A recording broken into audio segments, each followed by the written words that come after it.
안녕하세요. 놀라운 논란의 미스터 논란입니다. 프리미어리그 그리고 현재 축구계에서 가장 핫한 소식은 아마 이 소식이 아닐까 싶습니다.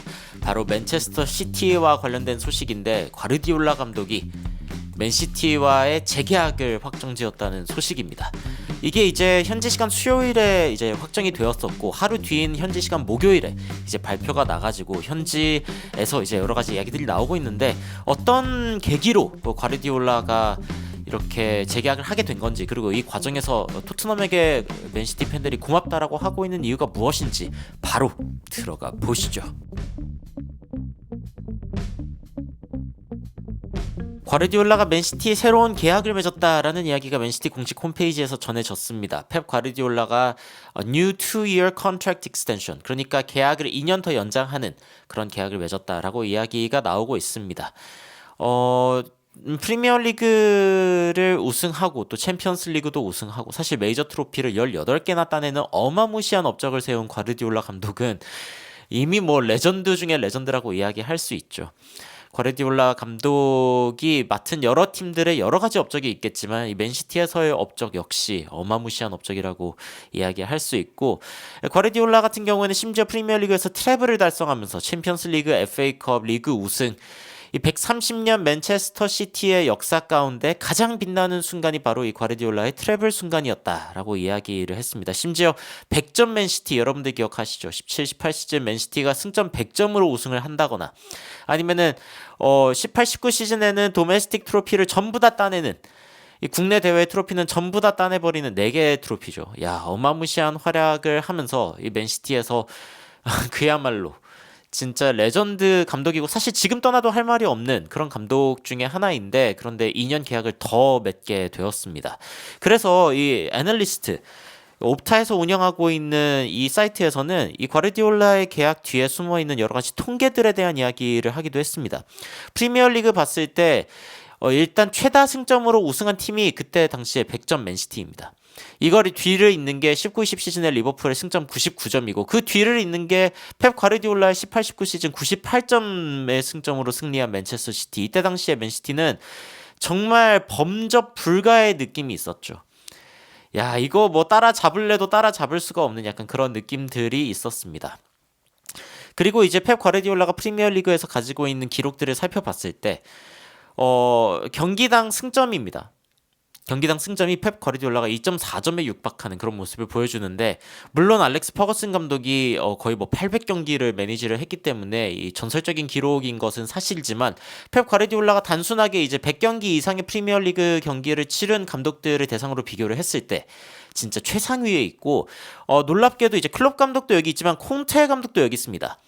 그래서 뭐야, 콩테가 그렇게 잘했었나? 토트넘에만 있었던 게 아니죠. 프리미어리그에 있을 때 뭐 첼시라던가 여러 가지 그런 기록들이 함께 이제 혼재되어 있는 상황이기 때문에 이렇고, 단일 팀으로 이제 기준으로 봤을 때는 오히려 이제 더 극명합니다. 첼시 처음에 부임했던 조세 무리뉴 감독도 이제 거의 2.4점에 육박하는 모습이었지만 펩 과르디올라가 진짜 압도적으로 높은 모습을 보여주면서 프리미어리그의 평균 경기당 승점이 가장 높은 그런 감독으로 이제 나오고 있습니다. 여기 낮은 감독들은 약간 좀 부끄러울 느낌이기도 한데 여기에 이제 가레스 사우스게이트 감독도 있네요. 여하튼 알렉스 퍼거슨, 클롭, 무리뉴, 과르디올라, 그 우리가 이제 레전드라고 흔히 부르는 이 가장 능력 있는 감독들의 이름들이 이제 여기에 있다는 것을 볼 수가 있는 것이죠. 실제로 맨시티가 프리미어리그 승점을 16, 17 시즌, 그러니까 과르디올라 감독의 부임 이후로부터 얼마나 이제 승점을 많이 모았는가를 살펴봤을 때 맨시티가 739점으로 압도적 1위를 달리고 있는 가운데 리버풀이 685점이고요. 그 뒤에 아스날이 586, 첼시랑 토트넘이 그 뒤에 공동 4위로 568점. 첼시가 생각보다 많이 올라왔다는 느낌이 들죠. 그리고 맨체스터 유나이티드가 564점. 이렇게 이제 보여주고 있습니다. 토트넘이랑 이제 곧 맞붙게 될 맨시티인데, 근데 제가 이제 그런 이야기 했었죠. 맨시티 팬들이 토트넘에게 고맙다라고 이야기를 하고 있다. 과르디올라가 그 인터뷰 가운데 그런 이야기 했습니다. Maybe the 4 defeats was why. 그러니까 맨시티가 최근에 4연패를 당했었죠. 그 최근 기록 보면은 이제 그 브라이튼에게도 지고 스포르팅에게도 지고 본머스에게도 지고, 그리고 이 경기 직전에 이제 토트넘에게 졌습니다. 이렇게 4연패를 내리당하면서 오히려 이것 때문에 나는 재계약을 했다라는 이야기를 과르디올라 감독이 한 겁니다. 그래서 보면은 과르디올라가 2년 계약을 맺었다라는 소식을 BBC에서도 전하면서 과르디올라가 어떤 이야기를 했는지, 그러니까 토트넘, 브라이튼, 스포르팅 그리고 본머스에게 진 다음에 재계약을 한다는 것 자체가 굉장히 놀랍지 않습니까? 그래서 봤더니 I felt I could not leave now. 나는 지금 떠날 수 없다는 느낌이 들었다. 어쩌면 그 4번의 패배가 그 이유일지도 모른다라고 과르디올라가 클럽의 웹사이트에서 이야기를 했습니다. 그러면서 그 4경기를 연패한 다음에 우리는 좀 다시 회복해야 마땅하다라는 생각이 들었고, 그리고 나도 여기에서 그 일을 해내야 된다고 생각을 했다. 이렇게 이야기하는 내가 약간 좀 오만해 보일 수도 있지만, 하지만 그것이 진실이다라고 이야기를 하면서 자신이야말로 맨시티의 회복, 지금 당장의 회복을 이끌 적임자라는 것에 대해서 자신이 스스로 이야기를 한 겁니다. 그러면서 이제 우리가 지금 이제 회복을 해야 되는데 그것이 우리의 어떤 목표다라고 이야기를 했습니다. 그러니까 과르디올라가 4연패를 한 것 자체가 사실은 이 매니저 커리어 자체 그렇게 BBC에서는 first time 처음이다라고 이야기를 하고 있거든요. 이 맨시티를 맡고 있는 게 과르디올라에게 굉장히 큰 의미가 있는 상황이고, 그리고 이제 그 클럽에서의 어떤 대우라던가 이런 부분들을 봤을 때 매니저로서 또 이제 불만이 없다 라고 이야기를 했습니다. 이번이 9번째 시즌이고, 지금 이 시즌, 그러니까 이 클럽에서 굉장히 특별한 시간을 잘 보내고 있다라고 이야기를 하면서 더 많은 트로피들을 딸 수 있기를 바란다. 그것이 나의 집중하는 어떤 부분이 될 것이다 라고 이야기를 했습니다. 이건 뭐 의심의 여지가 있나요? 과르디올라 감독은 18개의 메이저 트로피를 땄다라고 아까 이야기를 드렸는데, 영국 이제 잉글랜드 내에서만 무려 15개를, 야, 이것도 진짜 어마무시하고, 챔피언스 리그를 포함해가지고 유로피언 컨티넨탈 컴피티션에서도 이제 3개의 컵을 따내는 그런 모습을 보여줬습니다.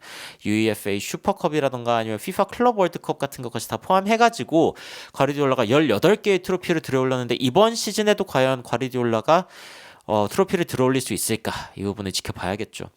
맨시티는 그러한 어떤 대업을 이루기 위해서 이제 만나는 팀이 누구냐? 토트넘입니다. 야, 진짜 하필이면 분위기가 이렇게 올라왔을 때 맨시티와 토트넘이 만나게 되면서, 토트넘은 진짜 절체절명의 위기에 처하게 되었고, 맨시티는 사실상 좀 사기를 확실하게 돋우는 그런 상황이 되었습니다. 그리고 그 전 영상에서도 말씀드렸지만 맨시티는 부상 복귀자들이 굉장히 많은 시점이 이 11월 24일이죠. 그래가지고 맨시티 같은 경우에는 다시 부활하는 날이 될 확률이 굉장히 높은데, 이때 과연 이 손흥민 선수가 이끌고 있는 토트넘이 맨시티를 저지할 수 있을 것인가, 이것도 지켜볼 만한 그런 상황 중 하나가 아닐까라는 생각이 듭니다. 맨시티 이제 테이블로 봤을 때 지금 2위를 기록하고 있고, 챔피언스 리그도 이제 뭐 무난하게 올라가겠죠. 근데 이제 지금 경기 일정을 보면은 토트넘 경기 다음에 챔스, 그 다음에 또 리버풀과의 경기도 또 이어지고 있는 상황이기 때문에 맨시티의 일정이 쉽지 않습니다. 근데 이런 힘든 상황 가운데 오히려 나는 너희를 떠나지 않고 오히려 책임을 지겠다라고 이야기하는 펩 과르디올라의 모습이 굉장히 멋있어 보인다라는 생각이 전 좀 개인적으로 듭니다. 떠날 줄 알았는데 결국 머무네요. 뭐 브라질 대표팀으로 간다 어쩐다 이야기들이 많았지만, 결국에는 펩 과르디올라 The journey continues. 이 여정은 계속될 것입니다. 10년 이상을 결국에 기약하게 된 과르디올라, 과연 맨시티에서 어떤 마무리를 향해 달려갈지 한번 지켜보도록 하겠습니다. 여러분들은 과르디올라의 재계약 소식에 어떤 생각이 드시는지 굉장히 궁금한데요. 댓글로 의견 남겨주시면 더욱 흥미로운 소식으로 찾아뵙도록 하겠습니다. 이상 놀라운 논란 미스터 논란이었습니다. 시청해주셔서 감사합니다.